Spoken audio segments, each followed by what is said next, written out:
My dear child, if you're hearing this, then remember this moment well, because what I'm about to share is something I have never spoken aloud, not to the elves, not to Mrs. Claus, not even to the northern stars that have watched over me since the beginning of time. It starts with a memory I've tried to bury for centuries. A night when I, Santa Claus, keeper of wonder, bearer of wishes, guardian of childhood dreams, broke one of my oldest sacred rules.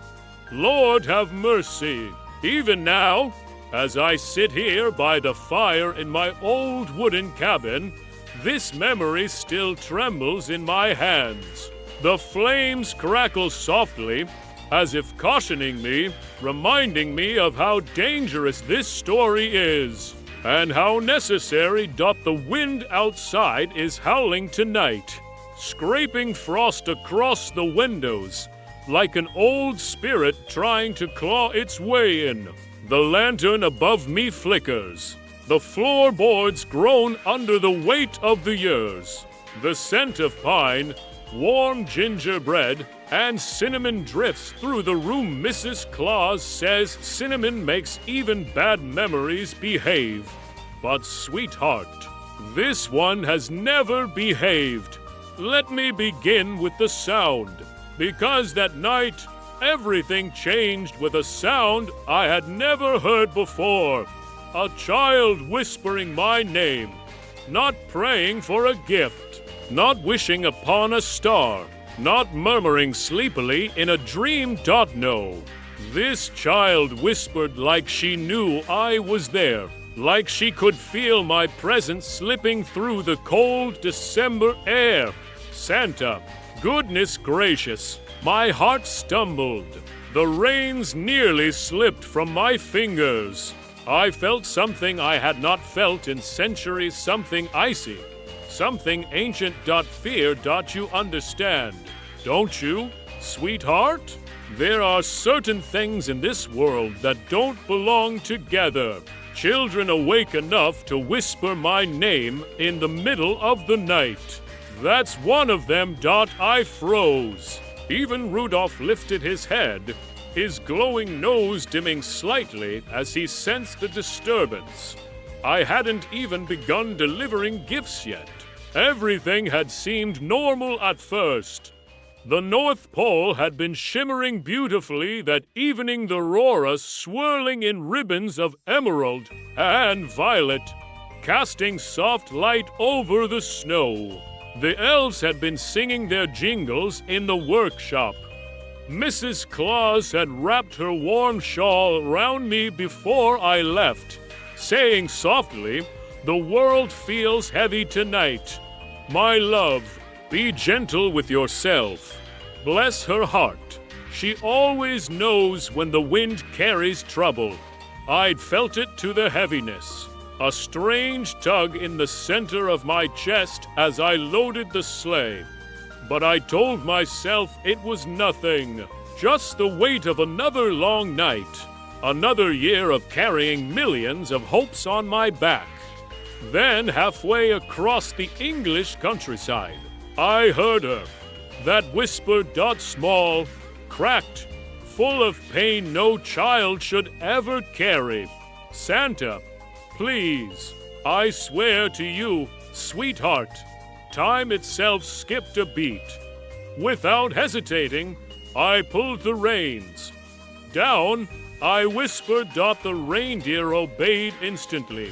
We descended through a veil of drifting snowflakes, landing softly behind a narrow row of old houses. Everything was quiet except the wind brushing against broken fences and abandoned toys left in backyards. The moon was thin, barely enough to see by, but something inside me, something older than magic, pulled me toward a single house. The whisper came again, fainter, more desperate. Santa, please, can you hear me? My boots crunched on the frozen grass. The world seemed to hold its breath. I followed the voice to a small window at the far end of the backyard. The glass was cracked. The light inside was dim and flickering, like it was fighting just to stay alive. I leaned close, wiping the frost with my gloved hand. And there she was, a little girl, 7 years old at most, hair messy, face streaked with tears, hands clutching a wrinkled piece of paper. Her wish list, but she wasn't looking at toys on that list. She wasn't smiling or giggling or waiting excitedly for Christmas morning. She was crying with that deep, silent kind of hurt that adults ignore and children choke on. And child, I felt it. Her pain. It hit me like a hammer to the heart. Every year on Christmas Eve, I feel the emotions of children all over the world, little sparks of joy, fear, excitement, hope. But this was a storm. I whispered into the cold air, "My dear one, what happened to you?" As if she heard me, she lifted her head. Her eyes red, swollen, shimmering with tears, looked right toward the window, straight at me. That shouldn't have been possible. Children only see me if I allow it, if the veil lifts, if the magic chooses it. But she stared through that glass, stared right into my soul. "Santa, are you there? Sweetheart, my breath caught. My magic trembled. The air round me shimmered. She was speaking to me, not about me. Santa, if you're real, can you please make my daddy come back home? Oh, darling, I have heard every wish imaginable. I've watched children dream of impossible things, dragons, spaceships, snow that falls upside down. But that wish, that soft, trembling wish, it nearly brought me to my knees, because she wasn't asking for a gift. She wasn't asking for magic. She wasn't asking for anything a child should have to ask. She was begging for love. A love she had lost. A love that had walked out the door and left her small heart shattered on a cold December floor. I pressed my hand against the window. The frost melted beneath my palm. Her small hand lifted, as if pulled by instinct, and rested on the same spot from inside the room. Just inches between us, just a thin layer of glass and a world of brokenness. And something inside me cracked open. For centuries, I had lived by 3 rules. Never be seen, never intervene, never answer a child's whisper. That night, I broke the first rule. I let her feel me. A warm glow spread from my fingertips, shimmering across the glass like breath on a cold morning. Her eyes widened. She gasped softly. Then she stood, walked closer, placed both hands on the window, her small shoulders trembling. "Santa," she whispered, voice shaking. "I don't want toys this year. I don't want anything from your bag. I just want my daddy to love me again." Sweetheart, that sentence struck like lightning. Children don't lie about love. They feel it honestly, like warm sunlight, and they feel its absence like winter in their bones. I felt her pain wrap around me, tug at me, beg me, and I, foolish old man, I moved closer, closer, until the magic vibrated between us like a heartbeat. "My child," I whispered, voice cracking, "I'm right here." And in the same breath, I broke the second rule. I spoke to her. Not aloud, no mortal ear would have heard it, but through magic, through warmth, through that ancient thread that connects a breaking child to a guardian willing to bend heaven for her. She blinked, her breath hitched, her fingers spread on the glass. And then she saw me, Dot, not fully, not like you would see someone standing before you, but as a shimmer, a silhouette of golden warmth, a presence she had waited her whole life to believe in. Her lips parted. Santa, she breathed. I nodded, Dot, her eyes filled with wonder and heartbreak all at once. Santa, do you break your rules? For children who really, really need you? And child, sweetheart, darling, that was the moment everything inside me fell apart. The fire in my cabin crackles again now, as if remembering it. The wind sighs like an old friend mourning with me, because I will tell you the truth. I should have walked away. I should have kept the veil closed. I should have followed the law of my magic. But I didn't. I stepped forward, toward her, toward the life that would change mine forever.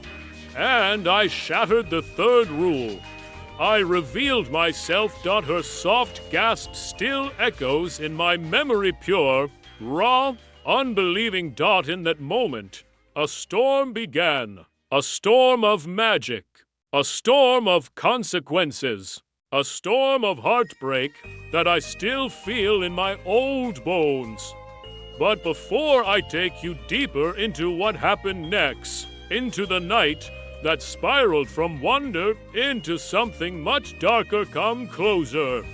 Sweetheart, let me speak softly, gently, the way I did to her, Dot, my dear one. If this story has touched your heart even a little, stay close to me till the end. There's so much more to tell, and none of it is easy.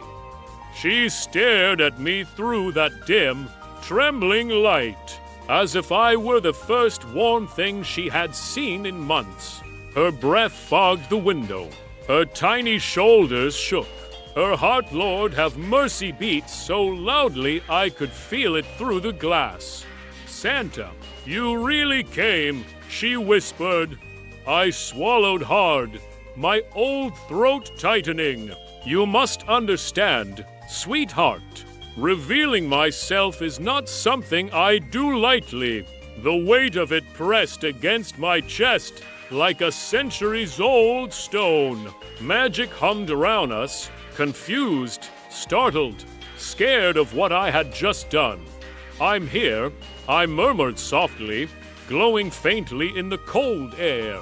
I shouldn't be, but I am. Her lips trembled. Am I in trouble? Goodness gracious, those words nearly broke me. No, my dear child, I whispered. You did nothing wrong. Nothing at all. She blinked slowly, tears clinging to her lashes. Then, why does everything feel wrong in here? Sweetheart, have you ever looked into a child's eyes and seen the weight of a world that isn't theirs to carry? That's what I saw in her, a sorrow far too big for such a tiny frame. Behind her, the room was small and cold. The wallpaper peeled like old petals. A single blanket lay crumpled on a thin mattress. Her lamp flickered weakly, fighting the darkness creeping in from every corner. I could feel the echoes in that house. Arguments, silences sharper than knives, footsteps leaving and never returning. Love once warm, now frozen solid. Do you want to tell me what's hurting you, sweetheart? I asked gently. She hesitated. Her small fingers clenched into fists.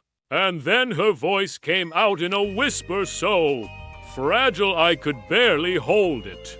My daddy left because sometimes I cry too. Much. The fire in my cabin hisses now as I Remember it as if even the flames protest those cruel words. I closed my eyes for a moment, steadying myself. No, my child, I whispered firmly, that's not why he left. Well, then why didn't he stay? Her question cracked like ice. Why didn't he stay if he loved me? There it was, the wound that bled even in silence. I don't know, I said truthfully, but I know it's not your fault. She stood still for a long moment.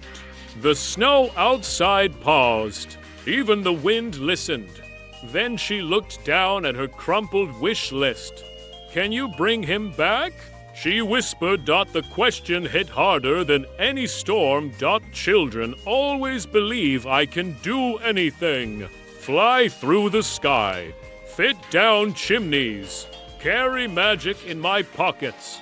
But there are limits to my power, limits older than creation itself. I can bring joy, not people. I can't bring someone home if they've chosen to leave. I whispered. Her face folded in heartbreak. A tear slid down her cheek. But you're Santa. I felt something inside me fracture. I'm Santa, I whispered. But even magic can't force a person to love. She shook her head rapidly, as if the words hurt too much to let in. But I've been good, she cried softly. All year, I tried so hard. I kept my room clean. I didn't cry at school. I even wrote him letters, so many letters, and he never came. Sweetheart, my old eyes burned. Each word sliced through me because I know the truth children never understand. Sometimes adults break in ways their children think they caused. Her tiny voice trembled. If I was better, he would come back, right? No, I whispered, my own voice trembling now. Your worth isn't measured by someone who couldn't stay. You hear me, darling? You hear every word I say. She wiped her nose with her sleeve. But I love him. Of course you do. That's what makes you a child, and what makes you strong. She pressed her forehead to the glass. A small, cold sigh fogged the window. I thought tonight, maybe if I wished hard enough, maybe you could bring him back. I wish I could, I whispered. I wish with all my heart. Then why won't you? Because he left. And love isn't a toy I can fetch and deliver like a train set. She let out a small sob, quiet, shaking. I raised my hand to the window once more. This time, warmth poured from my palm like golden mist, melting a perfect circle into the frost. She placed her hand exactly inside it, and then her voice dropped to a trembling whisper. Santa, if my daddy doesn't come back, does that mean no one will ever love me like that again? Lord have mercy! That question nearly shattered me. Every century or so, a moment comes when I feel the weight of the entire world press down on my shoulders. That was one of those moments. No, I said, voice cracking. No, it doesn't mean that. It means the story isn't finished yet. It means your heart is waiting for someone who can stay. She snuffled. But what about tonight? I don't want to be alone tonight. Her loneliness seeped through the air like cold smoke. That's when the house creaked. A slow, heavy sound, like footsteps above her room. Her head jerked up. He's back, she gasped. Santa, he's back. But child, sweetheart, I felt the truth before she did know. It wasn't her father. The steps were too slow, too heavy, too intoxicated.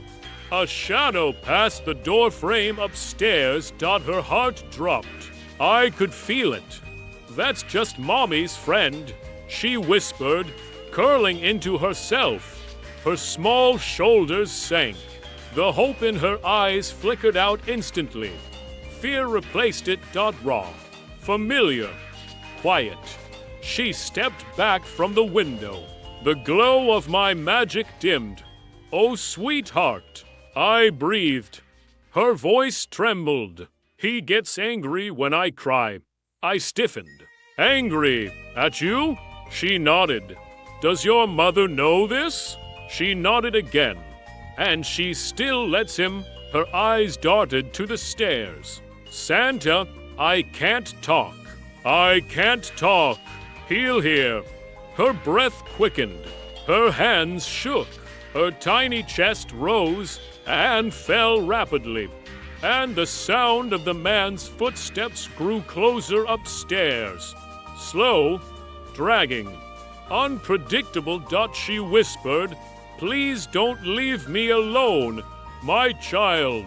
My old voice trembled. "I'm here, but you said you can't help," she whispered tightly.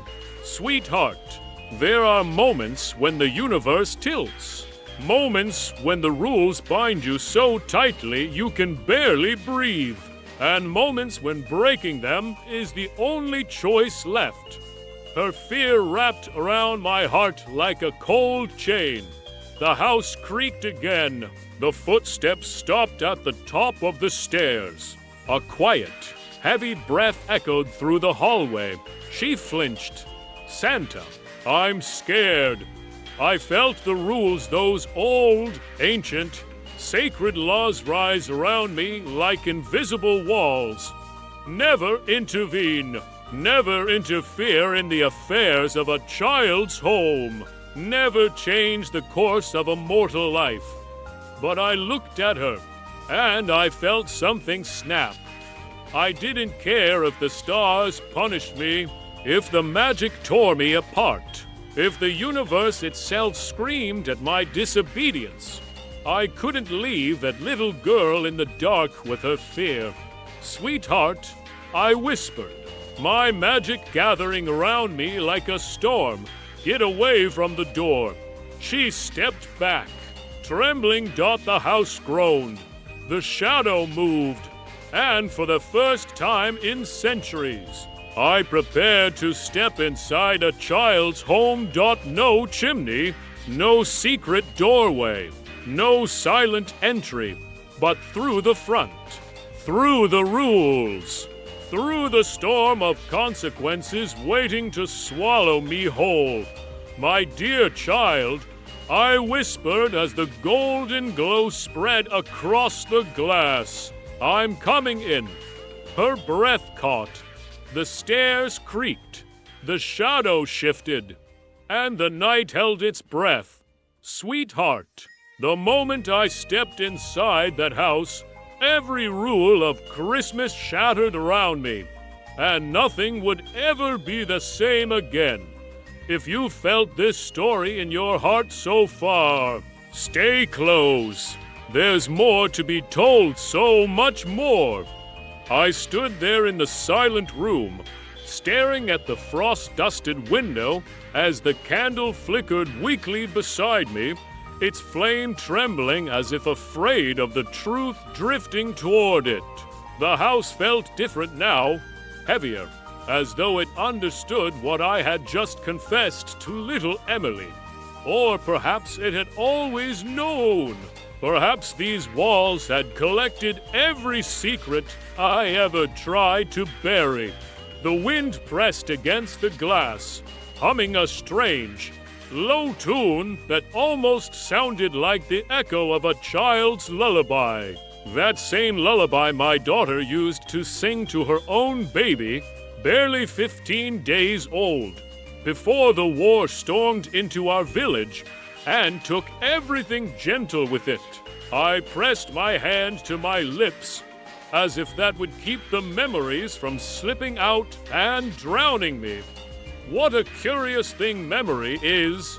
how it sneaks into a room even when unwelcome, how it touches your cheek without asking, how it reminds you of people you would give anything to forget just long enough to breathe, but cannot. I turned to find Emily silently watching me from the doorway. Her small figure was framed by the dim hallway light, her hair messy from sleep, her teddy bear dangling from her hand like a forgotten soldier. She didn't speak. She simply walked toward me and wrapped her tiny arms round my waist. No words. Just warmth. The kind of warmth I hadn't felt since the night my daughter whispered, "Mom, look after her," with the last breath she ever took. I held Emily back just enough to see her face. "Are you afraid, sweetheart?" She shook her head. "You're shaking." Was I? I hadn't even noticed. But yes, the truth was rooting itself deeper into me, peeling away the layers of denial I had built over years. My heart felt like it was tearing and knitting itself back together at the same time. Before I could answer, something creaked upstairs. Not the usual settling of the old beams, not the wind. This creak had. "Wait, stay here," I whispered. But Emily grabbed my sleeve tighter. "No, Grandma, don't leave me. The house doesn't like it when you leave." I froze. The innocence in her voice made the words far more terrifying. "What do you mean?" "The walls talk at night," she whispered, "but only when you sleep. They tell me not to go into the attic. They say the crying woman lives there." A cold shiver scraped down my spine. Not because of ghosts. No, because I knew exactly which attic she meant, and exactly whose things were still up there. I knelt to her level. "Sweetheart, have you been hearing this for long?" She hesitated, the kind of hesitation that reveals more than honesty. Sometimes she finally admitted, especially when you stand in front of the window too long. They whisper louder then. The candle beside me sputtered violently. Before I could say anything else, the house groaned, a sound so deep it resonated through the floorboards, through the walls, through my bones. The windows rattled. The stairs creaked again, slower this time, deliberate, almost like footsteps. Emily's grip on my sleeve turned desperate. "Grandma, is someone else in the house?" I swallowed. There was no one. There couldn't be. I had locked every door, latched every window, checked every room before the snowstorm began. We were alone, intentionally, painfully alone. But that sound, I reached for the old iron lantern hanging by the fireplace, a relic passed down from my own grandmother. When I lit its wick, the flame burned taller than expected, its reflection dancing in Emily's wide eyes. "I'll check," I whispered, steadying my voice even though my heart was pounding so loudly I was afraid she could hear it. "No!"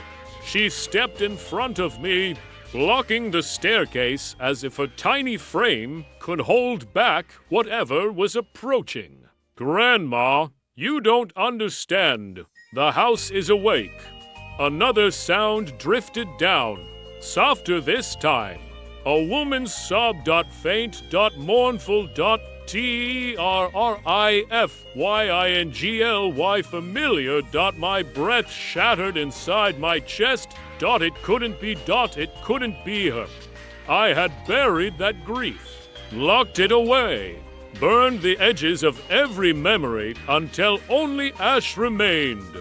But that voice, that sound, it felt like someone had reached into the past and ripped out the echo of a night I spent clawing at destiny's merciless door.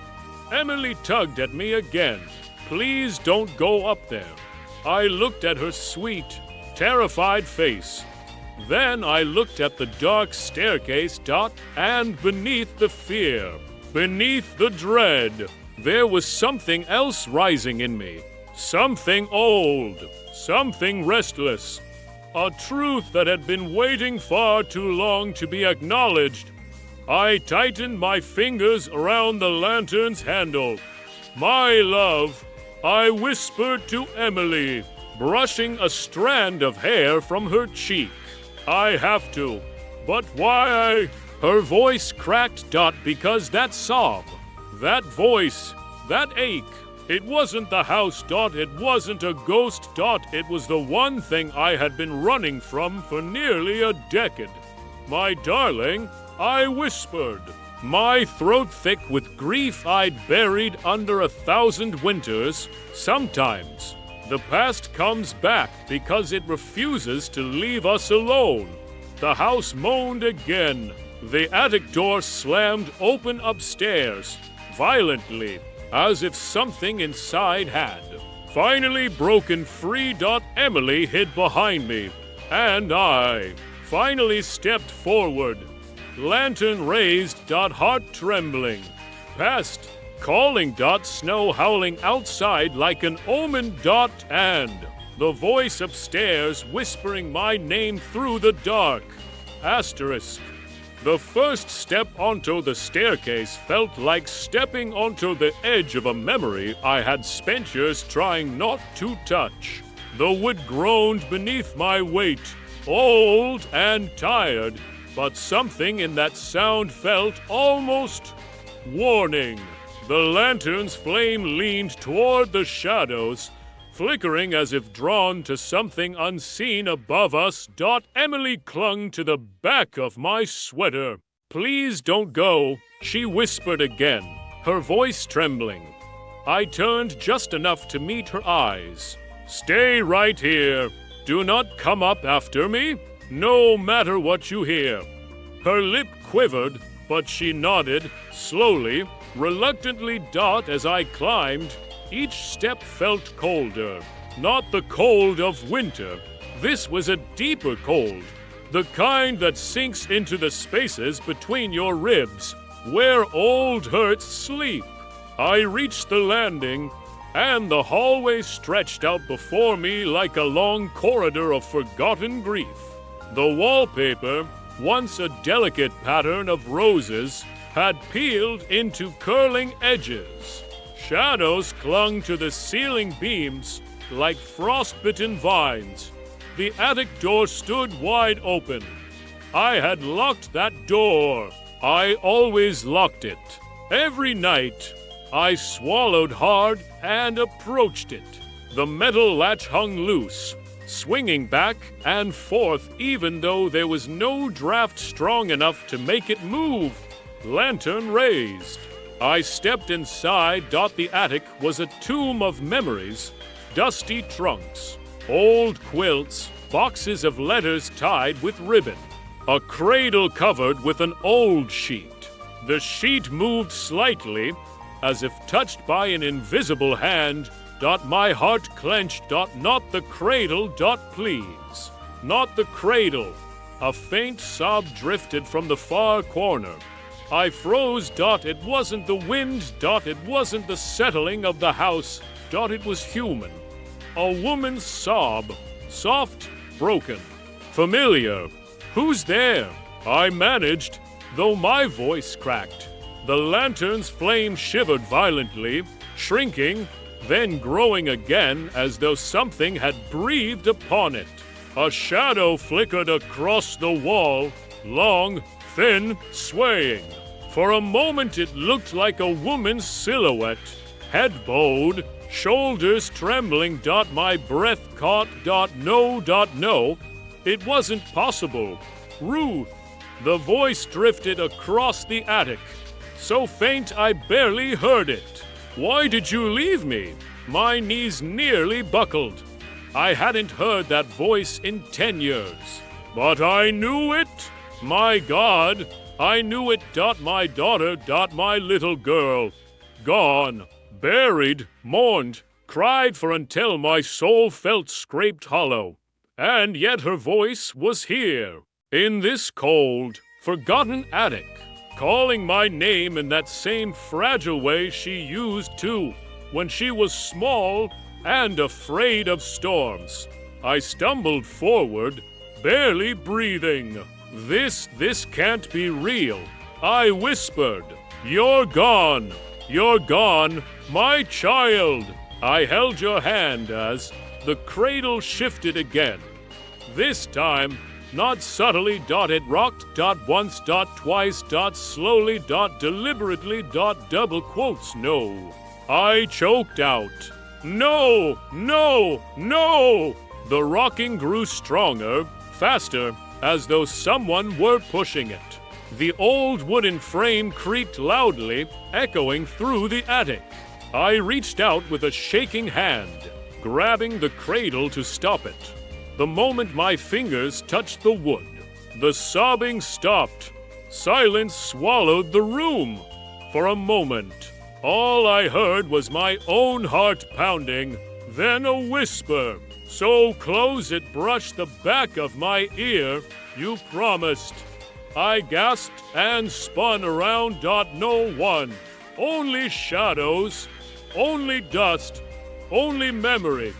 But I felt her. I felt her presence, the way a mother feels her child in the dark. Instinctive, bone deep, ancient. The cradle suddenly jerked in my hands, as though something inside had thrown its weight forward. I stumbled back, falling against an old chest. "No," I sobbed. "Stop! Please stop!" The lantern flickered wildly, nearly going out. Then, from the stairs behind me, Emily's voice rang out in a terrified cry. "Grandma!" I scrambled toward the attic entrance. "Emily, I told you not to." Something moved in the shadows behind her. A tall shape. Too tall to be a child. Too still to be human. The lantern's flame stretched toward the shape like a desperate finger. Emily backed away, eyes wide with terror. "It followed you," she whispered. "Grandma, it followed you from the picture in the hallway." My blood turned to ice. The picture. The only photograph I kept of my daughter holding her newborn. The one thing I could never bring myself to pack away, no matter how much it hurt to look at. The child in that picture had died the day after the photograph was taken. No breathing, no crying. A quiet, brutal tragedy no mother or grandmother forgets. But Emily had once pointed at that picture and said, "The baby looks like me." I had laughed it off, nervously, too quickly. Now, I wasn't so sure. "Get behind me," I whispered, pulling her close. The tall shadow hovered at the edge of the lantern's light, its outline trembling as if made of smoke. But when the flame steadied, when the light brightened, the shadow didn't disappear. Instead, it leaned forward. Reaching. And I realized, with horror that rooted me to the floor, that it wasn't reaching for me. It was reaching for Emily. "No!" I cried, pulling her behind me, shielding her with my body. "You can't have her!" The shadow hesitated. Then, in a voice that shattered every frail part of me, it whispered, "She is mine." My grip tightened around Emily's shoulders, over my dead body. I whispered. The attic door slammed shut behind us with a force that shook dust from the rafters, and the shadow stepped fully into the lantern light. The shadow didn't explode into smoke or vanish like a frightened spirit. No, it stepped forward. And with each step, it became less of a shape and more of a woman. Her hair hung in long, tangled strands. Her dress, once white, once beautiful, was stained with time, curled at the edges like burnt paper. Her face, Lord have mercy! Her face looked like it was pieced together from memory and grief. Not quite whole, not quite human, but her eyes were the same ones I had kissed goodnight 1,000 times. The same ones I had closed gently the day she slipped away from me. Mom? I whispered, my throat burning. Emily trembled behind me. Grandma, who is she? I wanted to lie. I wanted to tell her it was nothing, a trick of the light, a silly dream. But she deserved the truth, or at least as much of it as my trembling heart could offer. She's my daughter, I whispered. Your mother's sister, the one you never met. Emily's breath hitched. The shadow woman tilted her head. Why did you leave me alone? She whispered. In the cold, in the dark, where no mother should leave her child. My chest tightened. I didn't leave you, I said, tears stinging my eyes. I held you until the end. I buried you with your favorite blanket. I prayed for you every night for years. I never stopped loving you, not for one heartbeat. The shadow's expression twisted. Not anger, not sadness. Something deeper, something wounded. You broke the rules, she said softly. Emily clutched my sweater. Grandma, what rules? I didn't answer, because I knew exactly what she meant. The rules I had made the night my daughter died. Back then, when grief felt heavier than my own bones, I whispered a promise into the winter sky. Never again. Never another child lost under my roof. Never another tiny soul slipping through my fingers. And I broke that promise. Not because I failed to care, but because I failed to see Emily had the same fragile heart, the same quiet struggles, the same shadow behind her eyes.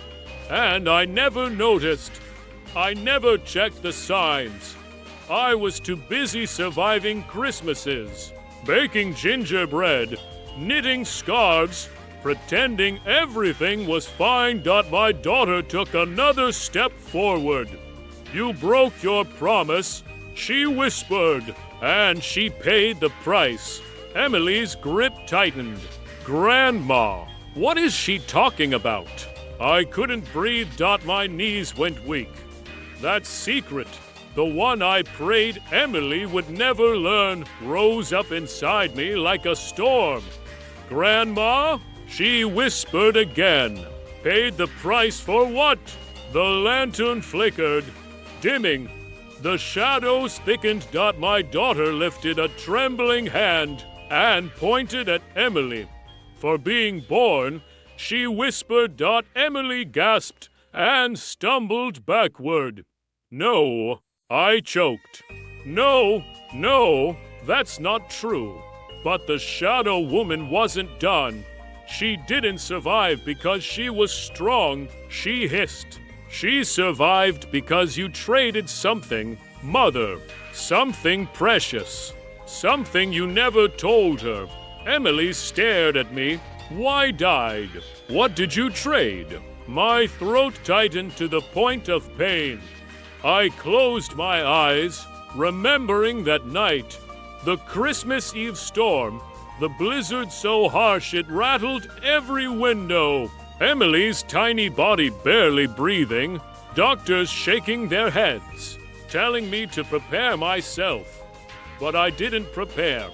I went to the attic. I went to the cradle, and I begged. I begged the winter spirits, the ancient forces I shouldn't have touched, to save my granddaughter. I had whispered, "Take any memory you want. Take any piece of me. Just don't take her." But that's not what they took. Not at all. I fell to my knees, shaking violently. Emily crouched beside me. "Grandma, please, what did you do?" The shadow woman stepped closer, her face breaking into a sad, twisted smile. She traded me. She whispered, "My rest, my peace, my place in the quiet beyond." I shook my head, sobbing. "No, I didn't know. I didn't mean." My daughter reached out a hand, her shadowed fingers trembling. "You tied me to this house, trapped me here, alone, because you were afraid to lose another child." Emily turned to me with tears in her eyes. "Grandma, is that why I always felt?" Watched. My stomach twisted. Because yes, she had said that before, and I had brushed it aside. Emily stood slowly, stepping toward the ghost, her voice trembling but steady. "I am not worth your suffering," she said softly. "I'm sorry. I never wanted this."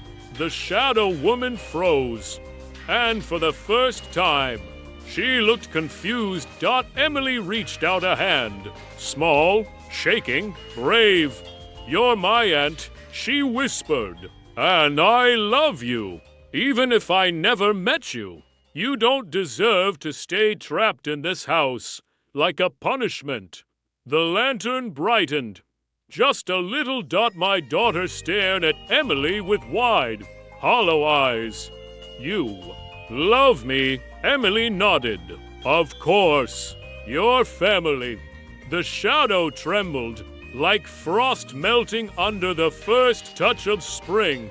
For a moment, I dared to hope. For a moment, I thought love might be enough. But then my daughter whispered, "It doesn't matter." The attic temperature plummeted. The lantern went nearly white with cold. "Because there's one rule you both forgot," she said, voice splitting into two tones. "One human, one not." Emily clutched my arm. "What rule?" she whispered. My daughter's voice boomed through the attic, rattling every beam. "A life saved must be repaid." The attic floor shuddered. Emily stumbled. And the shadow woman lunged. Straight at her. I screamed, "Nitrogen monoxide!" And everything went dark. Darkness didn't fall like a curtain. It collapsed, thick, suffocating, swallowing the lantern light, swallowing the attic, swallowing every breath from the room. I reached blindly, frantically, for Emily's hand. "Emily! Emily! Sweetheart! Answer me!" Nothing. Just the pulse of cold, steady and merciless, like someone had opened a door to a deeper winter than the world was ever meant to feel. My knees hit the wooden floor. I clawed the darkness, feeling for anything, a sleeve, a shoe, her hair, anything to tell me she was still there. Then I heard it. A small inhale, a quiver, Emily's breath. But not in front of me. Above me. My head snapped up. A faint glow pulsed in the blackness. Pale, ghostly, the color of moonlit frost. And inside that glow, I could barely make out her outline. Emily, lifted inches off the floor, suspended like something weightless. Her hair floated around her face as if she were underwater, and wrapped around her, holding her like a mother lifting a sleeping child, was the shadow of my daughter. Not a ghost, not a memory, something older, something fueled by the deal I made all those years ago. The deal that tied her between worlds. My daughter's voice drifted through the darkness, soft as falling snow. She owes a life. No, my voice cracked. No, take me instead. She's innocent. You can't bargain again. She whispered. You only get one trade, Mother, and you spent it. Emily let out a strangled cry, her hands clawing at the invisible force around her. Grandma, I'm here. I crawled toward her voice, hitting boxes, old trunks, splintering wood beneath my palms. I'm here, sweetheart. Hold on. A cold wind swept through the attic, lifting dust and papers into a ghostly swirl. The house groaned, shaking as if its bones were cracking. My daughter's voice came again, but this time it carried something else beneath it. Something ancient, something not hers. She was meant to die the night she was born, but you pulled her away from the river. The river comes for what belongs to it. The river can take me. I whispered fiercely. I'm old. I'm ready. Let her go. Double quotes silence. Then a laugh. Soft, a little broken, painfully familiar. Mother, you think I wouldn't take your place if I could? My breath stilled. She wasn't mocking me. She was grieving. My rest was stolen. My path ended before it could begin. I don't want her to suffer what I suffered. I don't want her trapped like me. The monstrous cold wavered for a moment, like a candle flickering. Emily sobbed. Please, she whispered, breath hitching. I don't want to die. Grandma, I don't want to. A violent surge of strength exploded inside me, cutting through the fear like a blade. I pushed myself to my feet. No more, I said, voice shaking but firm. No more taking children from this family. Not her, not you, not one more. The wind stopped. The cold stilled. The darkness listened. I stepped forward, blind but unafraid. Listen to me. I whispered to the unseen presence holding Emily. If you need a life to balance the scales, take mine. But you leave them be, both of them. My daughter goes to rest. Emily lives her life. And I go wherever you want me. My daughter's silhouette tightened protectively around Emily. You can't, she whispered. You can't do this. I can, I whispered back. And I will. I'm their grandmother. My life is the only one that should have ever been touched by the river. Not yours, not hers. For a moment, nothing happened. Then, the darkness rippled, like water disturbed by a stone. A deep rumble echoed from somewhere far above us, or far below us, or maybe inside my own bones. The attic beams vibrated. Dust rained down in a shimmering cloud. Emily's body slowly lowered until her feet touched the wooden floor. Her knees buckled, and she collapsed into my arms. I caught her tight, burying her trembling face in my chest. It's okay, sweetheart, I whispered, stroking her hair. I've got you. I'm here. I won't let go. Then I looked up, and saw my daughter standing there, no longer twisted in shadow, no longer broken. Her dress was whole again, white and soft. Her hair brushed her shoulders the way it did when she was 12. Her face, oh, Lord have mercy! She looked like my little girl again. A soft smile curved her lips, but her eyes, those beautiful, familiar eyes, were filled with sorrow.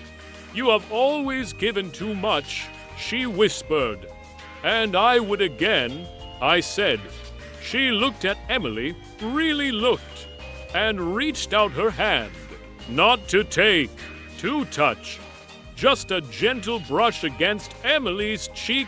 My granddaughter leaned into it as if she'd known that touch all her life. A teardrop slid down my daughter's face. Then she turned to me. "Thank you for freeing me," she whispered. A soft glow spread around her, warm, golden, like sunrise filtering through snow-laced pine trees. And then she was gone. Just like that. The attic brightened. The shadows receded. The house exhaled a long, creaking sigh of relief. Emily clung to me, shaking, sobbing into my sweater. "Grandma, what just happened?" I pressed a kiss to her forehead. "Something that should have happened a long, long time ago," I whispered. But even as I held her, even as warmth returned to my fingertips, a strange heaviness settled in the air around me. A price, a promise made, a debt accepted, and I knew the river had heard me, and it would return. Not for her. Not for my daughter. For me.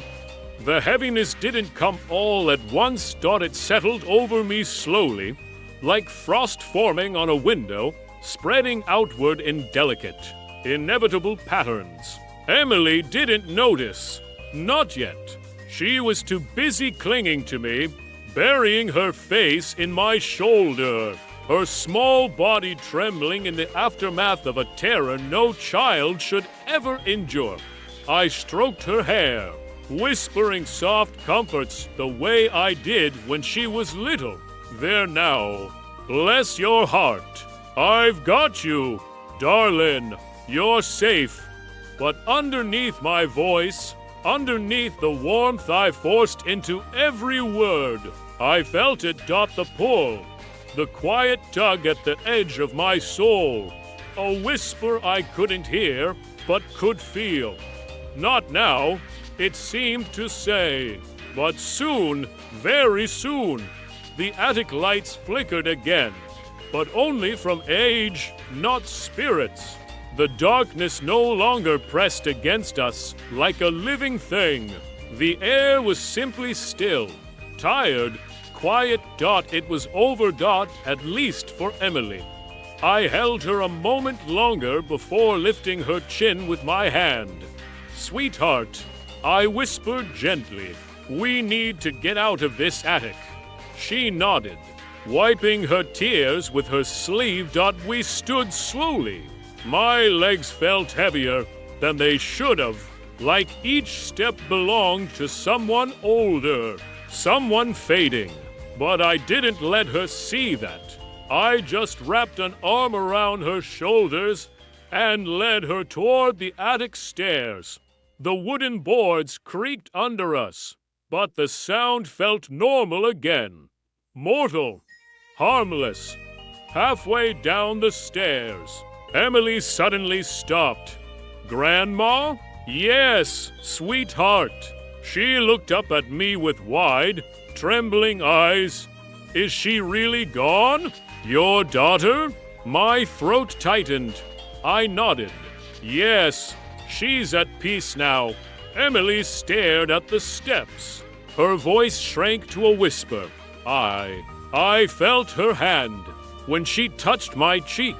It was warm. God, that nearly broke me. I cupped her face and kissed her forehead. "That's because love," I murmured, "never dies. Not even when we do." Emily wrapped her arms round me again, and for a moment, for one small, precious moment, everything felt right. But the pull came again. Stronger. A tug behind my ribs.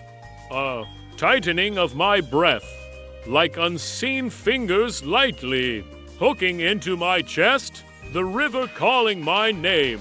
Not Emily's, not my daughter's, mine.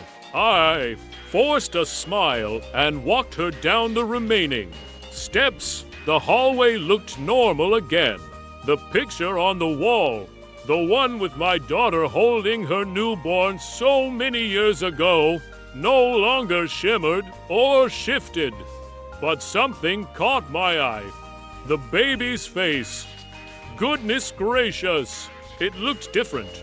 More peaceful, Dot, as if something inside the picture had finally exhaled. I swallowed hard and gently turned Emily away from it. Come on, sweetheart, let's get some cocoa in you. Warm your little bones. She nodded, exhausted. Leaning against me, we walked toward the kitchen, passing the old wooden floors that creaked like they always had, the windows glazed with frost, the smell of cinnamon still lingering from the cookies we baked earlier that evening. Emily sat at the table while I stirred hot chocolate on the stove. My hands shook slightly, part from what we'd been through, part from what was coming. The cocoa steamed into old Christmas mugs. I set one in front of her. Drink up. I whispered softly. She cupped it with both hands, lifting it toward her lips. Then she paused. Grandma? She whispered. Yes, darling. You said something upstairs about going in their place. About the river taking you. My heart nearly stopped. She hadn't missed it. I forced the gentlest smile I could. Sometimes, I said softly, adults say things in moments of fear that don't make much sense afterward. But Emily wasn't convinced. She watched me with her big, knowing eyes, the same eyes her mother had, and her aunt before her. You're lying, she whispered. I froze. She had never spoken to me like that, not once in her life. But now she looked at me with a sadness beyond her years. You're planning to leave. Something deep in my chest cracked. I sat down across from her, my hands trembling around my mug. Listen to me, I whispered. Nothing is happening tonight. You're safe? That's all that matters. Her voice broke. But you promised something. I could feel it when you said you'd take her place. It felt like the room shook. It felt like something agreed. Double quotes, tears pricked my eyes. She wasn't wrong. I reached across the table, taking her hand. Emily, my dear child, I'm not leaving you. I'm just tired. You're lying again. This time, her voice trembled with fear, the kind of fear no grandmother should ever see in the eyes of her grandchild. Before I could answer, before I could comfort her, reassure her, wrap her up in a hug, the room temperature dropped. Not the attic cold. Not the ghostly cold. A different cold. Older. Quieter. The kind that sneaks beneath the door when no one's looking. The lights flickered. The stove flame dimmed to a thin blue thread. Emily's fingers tightened around mine. Grandma, she whispered, voice shaking. I squeezed her hand. It's okay, sweetheart. I'm here. But inside, I felt the river's whisper curling along my spine like a ribbon of ice. It is time. The mug in my hand cracked. A thin line split down the ceramic. Cocoa dripping onto the table like spilled soil. Emily stood so fast her chair fell backward. No, she whispered. No, no, you can't take her. You can't. The lights flickered again. My breath hitched. Not from fear, from acceptance. I stood slowly, steadying myself on the back of the chair.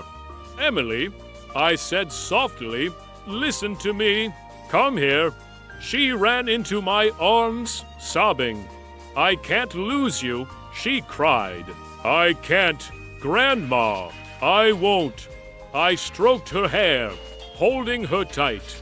You won't, I whispered, because I'm not going anywhere until you're grown and happy and have children of your own. You hear me? I'll be right here. You are not losing me tonight. She pulled back, eyes red, breath shaky. Promise? My lip trembled. I promise. She clung to me again, but behind her small shaking frame, I saw it.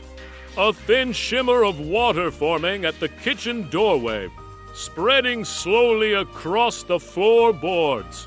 A silent, glistening river waiting watching calling not for Emily not for my daughter. For me, and Lord have mercy. I knew I couldn't keep that promise, not forever. Not even for long. The river does not forget, and debts are always paid. I stepped deeper into the snow-laced woods, following the trail the boy had vanished down, the lantern flame trembling in the wind like a frightened heartbeat. Every crunch beneath my boots echoed too loudly. The forest felt wrong, too still, too silent, as if holding its breath. Then I heard it. Not a cry, not a voice, a whisper, not from any direction, from every direction. Santa. My blood chilled. It wasn't the boy. It was something older, something watching. The trees around me seemed to lean in, their branches twisting like crooked fingers reaching for my coat. Fog slithered across the snow. The lantern dimmed, flickered violently, then steadied barely. Show yourself, I said, though my voice didn't sound like my own. Something shifted in the fog. A shadow, human-shaped, but impossibly tall. For a moment I thought it was just mist, a trick of the cold. Then it moved, slowly, deliberately, like it wanted me to see it. I felt an ancient dread crawl down my spine. I'd traveled the world for centuries, seen every strange thing that magic could twist into being, yet this was different. This felt older than the legends I knew. Santa, the voice whispered again, you do not belong here. The wind roared suddenly, throwing sheets of snow into my face, almost snuffing out the lantern. I covered the flame with my hand, teeth gritted, my coat whipping in every direction. What are you? I demanded. The shadow stepped forward, and the impossible happened. The fog parted, and I saw a face, or what should have been a face. But there were no eyes, no mouth. Just a smooth, pale surface like carved bone. Yet the voice somehow came from it. You should not have returned. My heart hammered in my chest. I'd never been frightened easily, but something primal in me recognized this thing. Not its form, but its presence. A coldness that didn't belong to the world of the living.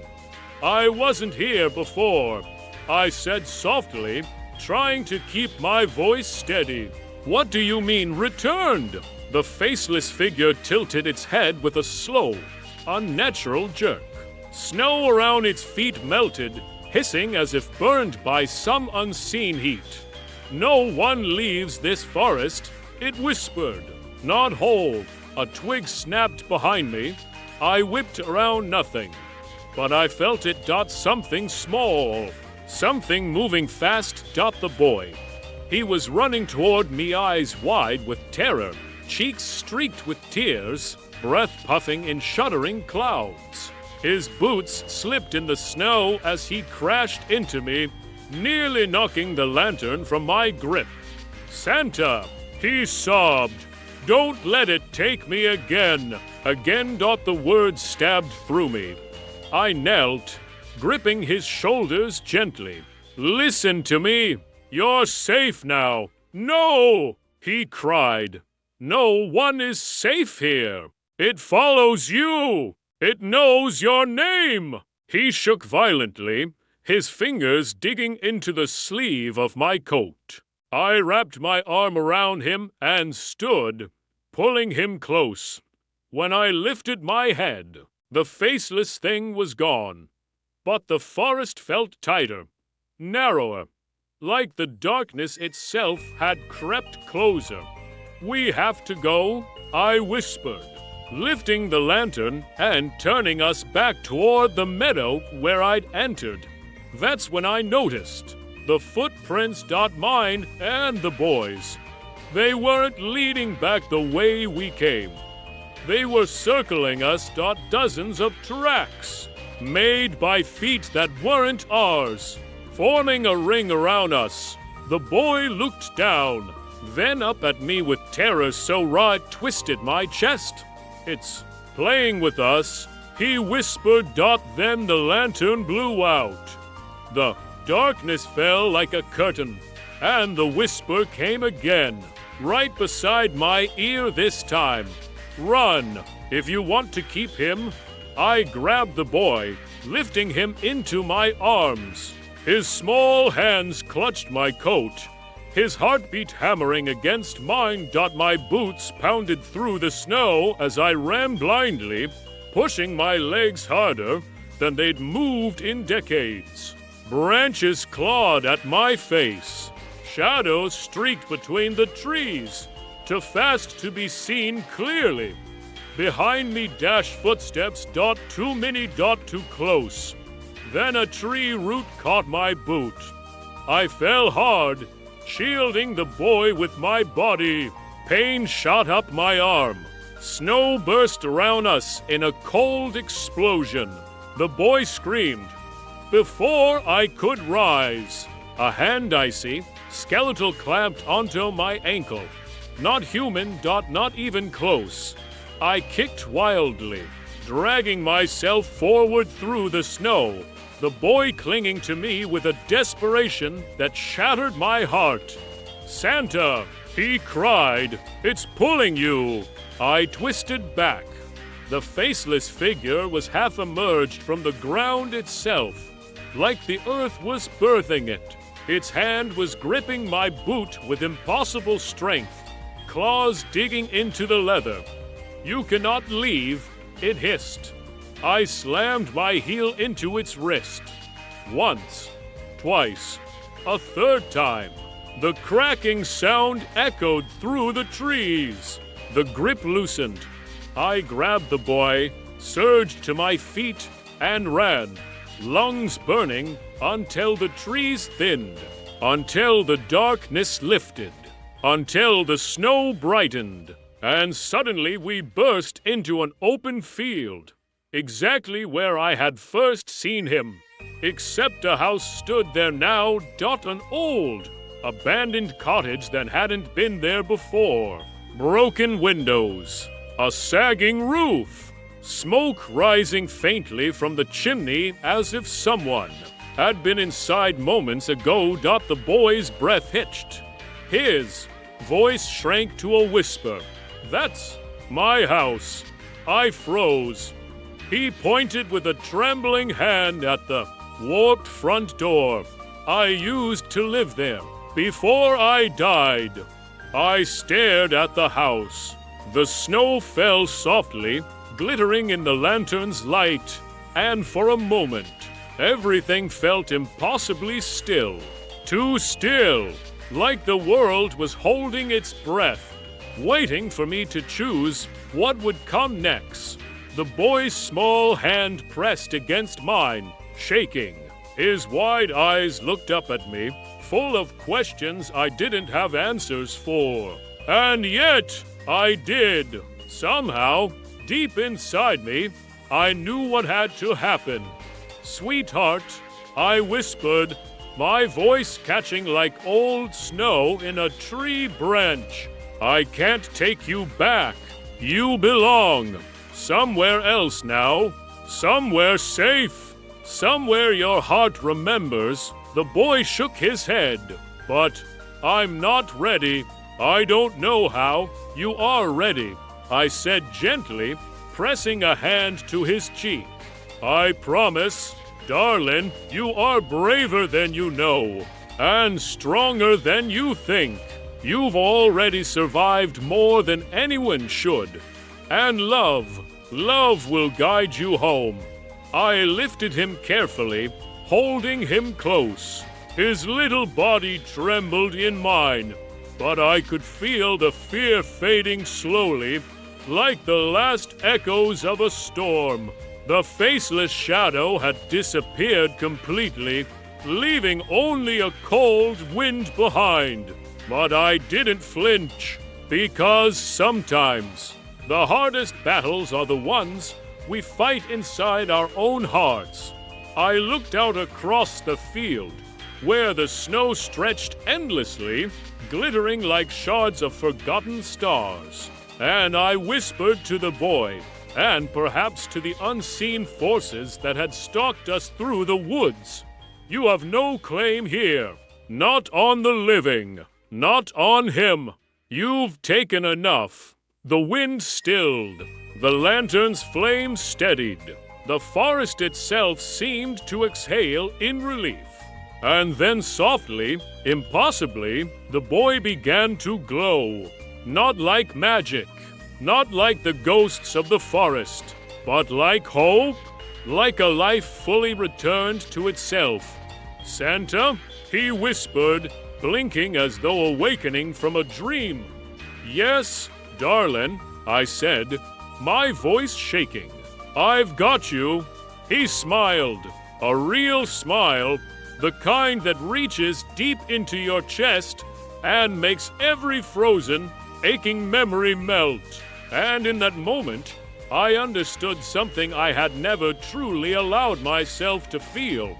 No matter how old you are, no matter how many rules you've made or broken, no matter how heavy the past, there is always hope.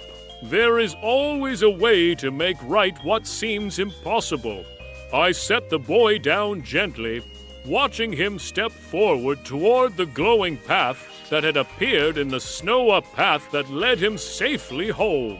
His eyes met mine one last time, and I saw understanding there, grief, love, courage, everything I had carried for centuries reflected in a single glance. "Go, sweetheart," I whispered.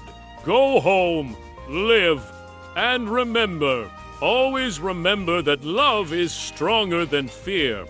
He ran toward the light, and I stood in the snow, my breath visible in the crisp air, listening as the faint sound of laughter pure, childlike, triumphant echoed across the field. My chest ached with 1,000 emotions I couldn't name: relief, regret, hope, peace. And then the snow swirled and the forest shimmered. The shadows that had hunted us melted into the night, leaving only silence and the soft hum of magic that always lingered in places where love and courage collide. I looked down at my hands, still trembling from the cold and the fear, and whispered to the night, "Bless you, my child, and bless all those who are lost and need to be found. Go in peace, always." The lantern's flame steadied once more, throwing warm golden light across the snow. The world felt quiet, safe, but I knew, as all who have lived through magic and loss know, that the weight of carrying hearts would never fully leave me, not entirely. I turned back toward my cabin, the smell of pine and cinnamon drifting in the wind. The fireplace crackled, welcoming me home with the familiar warmth of hearth and heart. I sank into my chair, lantern at my side, and let out a long, shuddering breath. Lord have mercy, I whispered to no one. The rules, the promises. Sometimes we must break them to save the ones we love. I leaned back, eyes closing briefly, and felt the quiet settling like a soft blanket. I was tired, yes, but alive, and I knew that somewhere, far away in the world, a child slept safely, unaware of the darkness he had faced, cradled by love, protected by a heart willing to risk everything. I stroked the old wooden arm of my chair, smiling through my tears. My dear child, if you stayed with me till the very end, thank you. Tell me the time and country you're watching from in the comments. It warms this old Santa's heart to know where my stories travel. And as the fire crackled, the wind whispered through the trees, and the magic of the North Pole settled once more over the world. I knew, deep down, that even broken rules can lead to miracles, and even the heaviest hearts can still carry hope. I poured myself a cup of cocoa, and for the first time in centuries, I allowed myself to truly rest.